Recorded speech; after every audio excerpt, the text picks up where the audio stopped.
Good morning students. आज की physics online class में बीएससी पार्ट फर्स्ट के स्टूडेंट्स का स्वागत है। हम पढ़ रहे थे गैलीलियन ट्रांसफॉर्मेशन, उसी को कंटिन्यू करते हुए ये गैलीलियन ट्रांसफॉर्मेशन पार्ट 2 पर लेक्चर है। हमने पिछले लेक्चर में हमारे गैलीलियन ट्रांसफॉर्मेशन की डेफिनेशन और उसकी स्टार्टिंग कर दी थी और फ्रेम ऑफ रेफरेंस के बारे में पढ़ा था। यहाँ पर मैं आपको एक ओवरव्यू दे दूं कि गैलीलियन जो ट्रांसफॉर्मेशन है उसमें हम यहाँ पर दिखाए जो दे रहे हैं 9 तरीके के जो ट्रांसफॉर्मेशंस हैं उनको करते हैं।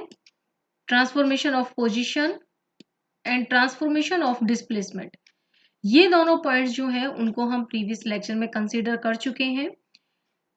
बाकी की जो गैलीलियन ट्रांसफॉर्मेशंस हैं जिसमें की है transformation of velocity, acceleration, force और law of conservation of momentum, यानी कि संवेग के संरक्षण के नियम के लिए क्या ट्रांसफॉर्मेशन गैलीलियन में होते हैं, तो इन चारों को हम पढ़ने वाले हैं हमारे इस लेक्चर 13 में, और जो नेक्स्ट लेक्चर रहेगा हमारा उसमें हम पढ़ेंगे इन दोनों को। ठीक है, तो कुल मिला के आपके जो तीनों लेक्चर्स हैं वो गैलीलियन ट्रांसफॉर्मेशन के लिए इम्पोर्टेंट हो जाते हैं कि गैलीलियन ट्रांसफॉर्मेशन अगर आपको टॉपिक कंप्लीट करना है तो आपको तीनों लेक्चर्स जो हैं उनको अच्छे से पढ़ना होगा। तो चलिए, हमने पोजीशन और डिस्प्लेसमेंट पढ़ चुके हैं, तो उससे आगे हम ट्रांसफॉर्मेशन ऑफ वेक्टर को कंटिन्यू करते हैं। तो देखिए, हमारे पास जो हमने पिछला लेक्चर था उसमें हमने पोजीशन के लिए ट्रांसफॉर्मेशन निकाला था जिसमें हमारे पास आया था r dash is equal to r minus V. Okay, position के लिए ट्रांसफॉर्मेशन इक्वेशन हमने निकाल ली थी। अब यदि मान लीजिए कि हम उसका क्या कर दें, t के सापेक्ष उसको इंटीग्रल कर दें। ठीक है, वो क्यों? क्योंकि जो हमारे पास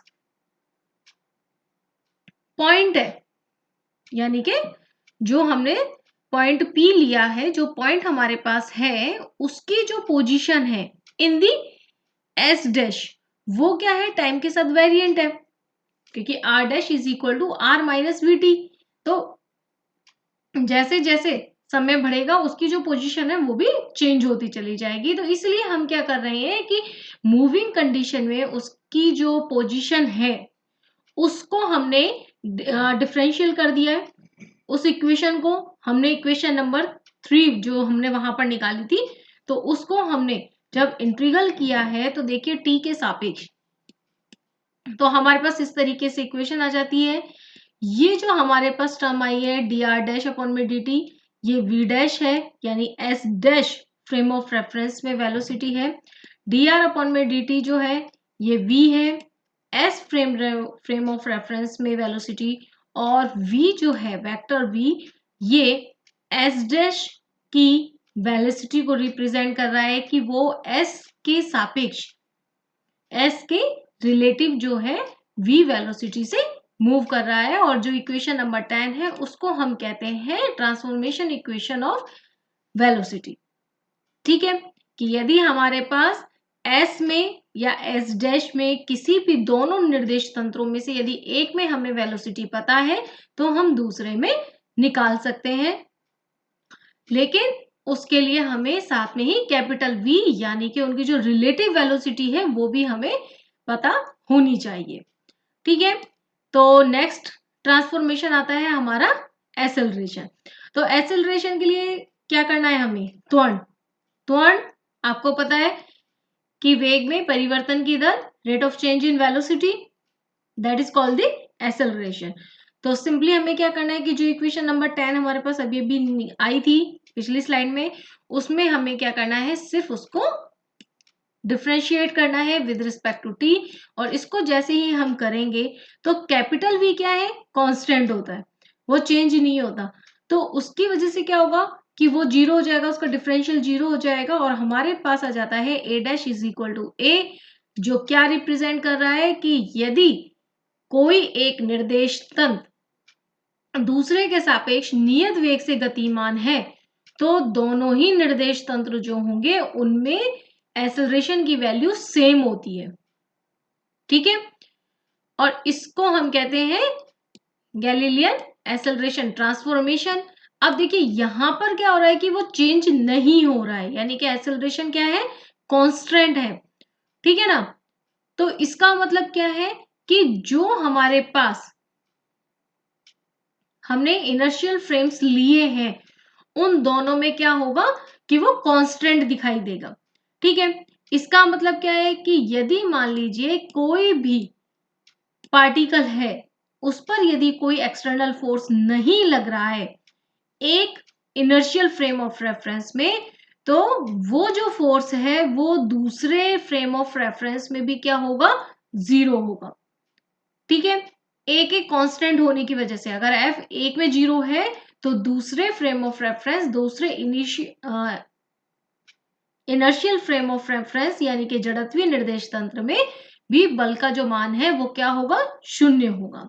ठीक है, अब इसी को कंटिन्यू करते हैं हम फोर्स के लिए। तो सिंपली फोर्स के लिए हमें करने के लिए क्या करना है, उसको हमें m से मल्टीप्लाई करना है, क्योंकि m जो क्वांटिटी है गैलीलियन ट्रांसफॉर्मेशन में ये माना गया कि जो मास है पार्टिकल का वो चेंज नहीं होता है, कि mass of the particle does not depends on the motion, कि किसी भी पार्टिकल का जो द्रव्यमान है वो उसकी गति पर निर्भर नहीं करता है। ठीक है, यानी कि गति के दौरान मोशन के टाइम में वो क्या होगा, कांस्टेंट होगा। तो यदि हम उसे मल्टीप्लाई कर देते हैं तो हमारे पास आ जाता है F dash is equal to F, that is called the Galilean force transformation, जो कि सभी इनर्शियल फ्रेम्स के लिए क्या है, सेम है। ठीक है ना, यानी कि अगर एक फ्रेम ऑफ रेफरेंस में जो फोर्स लग रहा है सेकंड में भी वही लगेगा। ठीक है, तो एक तरीके से क्या है कि यहाँ पर फोर्स जो है वो चेंज नहीं हो रहा है, यानी कि एक तरीके से हम क्या कह सकते हैं उसको कि ये जो इक्वेशन नंबर 12 है this is represent by the law of Galilean invariance of force. ठीक है, बल में अपरिवर्ती होने का जो नियम है उसको यहां पर दिखाया गया है, यानी परिवर्तित नहीं होगा, जितना एक में है दूसरे में भी उतना ही रहेगा। ठीक है, अब जो हमने मोमेंटम, एक्सेलरेशन, वेलोसिटी, फोर्स, इन सभी के लिए हमने ये वैल्यूज निकाल ली है। अब हम बात करते हैं law of conservation of momentum की। तो law of conservation of momentum जो है वो हमेशा लगता है कॉलिजन वाले पार्टिकल्स पर। ठीक है, तो जिसमें हम क्या मानते हैं कि भाई दो पार्टिकल्स हैं, दोनों के दोनों अलग अलग वेलोसिटी से, यानी कि एक u1 से एक u2 से, दोनों के जो द्रव्यमान है वो भी m1 और m2 दो पार्टिकल्स हैं। ठीक है, यहां पर दिखाए अनुसार पहले वाले का m1, दूसरा पार्टिकल m2 है। प्रारंभिक बिफोर कॉलिजन उनका जो वेलोसिटी है वो u1 और u2 है, वहीं पर आफ्टर कॉलिजन उनकी जो वेलोसिटी है वो v1 और v2 है। ठीक है, तो जो हमारा मोमेंटम ऑफ कंजर्वेशन है वो ये कहता है कि बिफोर कॉलिजन और आफ्टर कॉलिजन जो उस सिस्टम का, दोनों पार्टिकल जो सिस्टम बना रहे हैं मिलकर उनका मोमेंटम कंजर्व रहेगा। यानी कि यहाँ पर जो इक्वेशन नंबर 13 है वो हमें यही बता रही है कि ये हमारे पास जो लेफ्ट हैंड साइड है ये बिफोर कॉलिजन किस मोमेंटम को, संवेग को बता रहा है, और जो राइट हैंड साइड का है ये आपके आफ्टर कॉलिजन को बता रहा है। ठीक है, ये हमने स्थिति मानी है एस निर्देश तंत्र में। ठीक है, ये किस में है, एस फ्रेम ऑफ रेफरेंस में, जो कि स्टेशनरी है। अब हम सेकंड लेते हैं, एक एस डैश निर्देश तंत्र ले रहे हैं जो कि क्या हो रहा है, v वेलोसिटी से मूव कर रहा है विद रिस्पेक्ट टू s। ठीक है, तो अब हमें एस डैश में चेक करना है कि ये इस तरीके की इक्वेशन जो है वो हमें एस डैश में भी मिलती है या नहीं मिलती है। ठीक है, तो इसको निकालने के लिए हम क्या करेंगे भाई, एस डैश में बिफोर कोलिजन जो है उसका मोमेंटम हो जाएगा इस तरीके से, भाई हम डैश लगा दिया हमने m1 u1 dash plus m2 u2 dash. ठीक है, और आफ्टर कॉलिजन जो है वो हो गया उनकी वेलोसिटी v1 डैश और v2 डैश, तो मोमेंटम हो जाएगा m1 v1 dash plus m2 v2 dash. ठीक है, अब हमारे पास क्या है, गैलीलियन ट्रांसफॉर्मेशन ऑफ वेलोसिटी, जहां से कि हम क्या करेंगे, इनकी वैल्यूज जो है निकाल लेंगे। ठीक है, हमें सबकी इक्वेशन सबकी पता है कि u1 u2 v1 और v2 चारों को हमने डैश की फॉर्म में लिख दिया।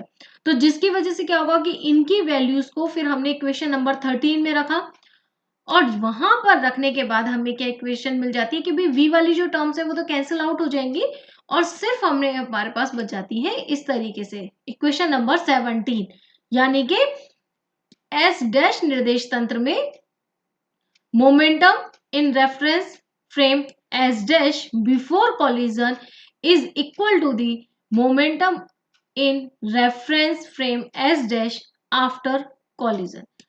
ठीक है, सिंपल डेरिवेशन है। इसका मतलब क्या है कि जो मोमेंटम कंजर्वेशन का जो लॉ है वो गैलीलियन ट्रांसफॉर्मेशन में कैसा रहता है, इनवेरिएंट रहता है, वो चेंज नहीं होता, अपरिवर्ती रहता है इन ऑल इनर्शियल फ्रेम्स, सभी निर्देश तंत्रों में। ठीक है, ये सिर्फ दो निर्देश तंत्रों की बात नहीं है, अगर हम दो से ज्यादा अगर जड़त्वीय निर्देश तंत्र ले रहे हैं, इनर्शियल फ्रेम ऑफ रेफरेंस ले रहे हैं, तो उन सभी के लिए ही ये नियम क्या होता है, फुलफिल होगा। इसमें कहीं पे भी आपको कॉन्ट्रडिक्शन नहीं मिलेगा। तो ये जो पॉइंट है वो यही बता रहा है कि thus the law of conservation of momentum is invariant in all inertial frame of references. So आपका गैलीलियन ट्रांसफॉर्मेशन जो टॉपिक है वो काफी कुछ कवर हो चुका है। अब जो रिमेनिंग पार्ट है उसे हम अपने फर्दर लेक्चर में कंसीडर करने वाले हैं। So keep watching further videos and thank you.